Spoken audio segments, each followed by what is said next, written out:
You're gonna learn as you go, as you make your care cut progression. You're gonna figure out how the scissors feel, how the clippers feel.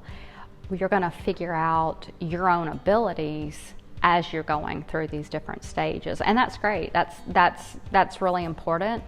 Again, this is all stuff just for us, because our kids could care less what their hair looks like. You know, we are doing this. This is a life building skill for our kids, but this is all about us, because we don't want to see our kids' hair in their eyes, or we can't see them looking shaggy, or whatever our issues are, you know. So it's knowing that it's okay to make mistakes. It's okay to learn as we go. It's extremely important that you know how to hold the clippers, how to attach the guards, and then how, when you are using the clipper, you're going to start at the nape of the neck and you're going to work upwards. Now again, I'm telling you all this like your child is going to be sitting still for this to happen. And I feel pretty confident that we all know this is not going to be the case. So what we're going to do is we're always going to try to start as low as we possibly can get and work upward. So whether that is at the nape of the neck, whether that's on the side of the head, just working in an upward motion. Again, when you have the tools that have the ability to cut through the hair as they should, any little pass that you make over your child's hair will aid in the hair cutting process. You're going to get there. It just depends on how many swipes you get as to how long it will take.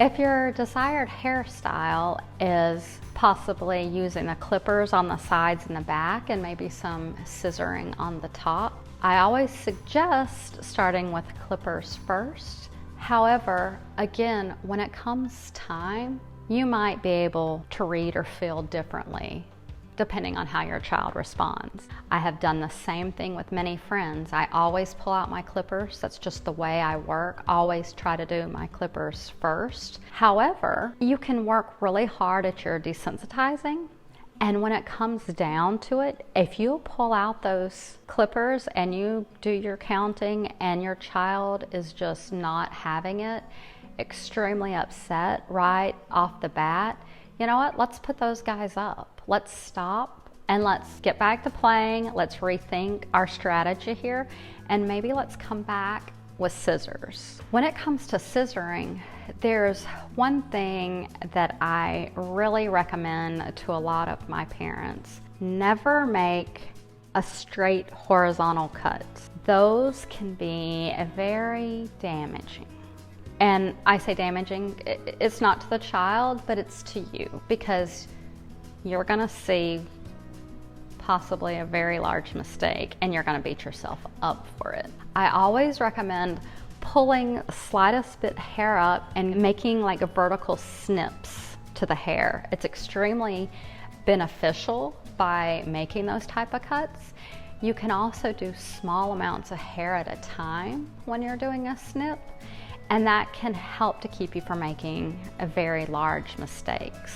How you hold a comb can be really tricky with friends that are always on the move. Getting comfortable with holding a comb and a pair of scissors, a lot of that can be done with the aid of a friend or a partner, another person that could let you basically kind of learn and get a feel of things. Bangs are a very difficult area. I like to think that a lot of us are out of the age where all of our parents cut our bangs, like where my Grammy cut all of her children's bangs, and they're just the horrible, horrible bang cut. We want to stay away from those. Those were not a good look, and we do not want to continue that. What we want to use are thinning shears. If your child is constantly on the move and the best that you can do is a large section of hair, then pull up the entire bang section. You gotta do what you gotta do.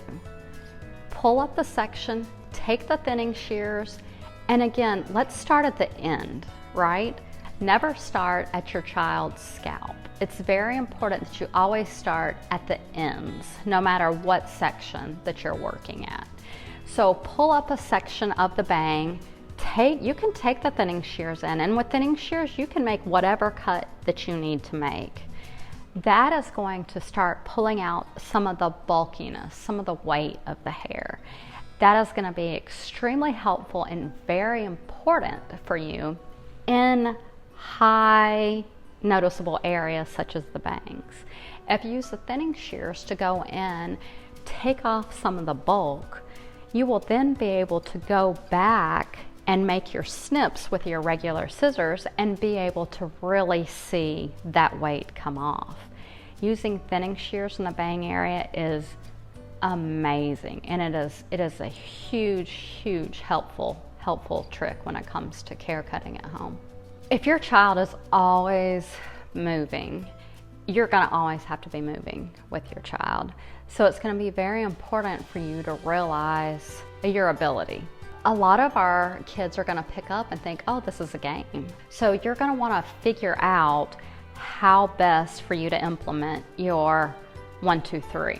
Because again, we want to continue our same methods that we have been practicing with, no matter how much activity we have going on. If you're able to get your child, put your hand on their shoulder, we got 1, 2, 3, take the clipper to the head, 1, 2, 3, hand off the shoulder, back they go. If you have a child that maybe pauses in front of the TV as they're running by, then you're there, you're ready, you're gonna pick up a slight amount of hair. Forget the comb, right? Because we're not getting a nice part and pull the hair up to do a nice cut. Pick up a section with your fingers, and again, you're gonna go in with your vertical snips, and you're gonna get as many snips as you can. 1, 2, 3, off they go again. This is one of the areas where I find my favorite care cut tool of thinning shears to be super helpful. You can go in and you can take on a lot of critical points by just literally holding up sections of hair with your fingers.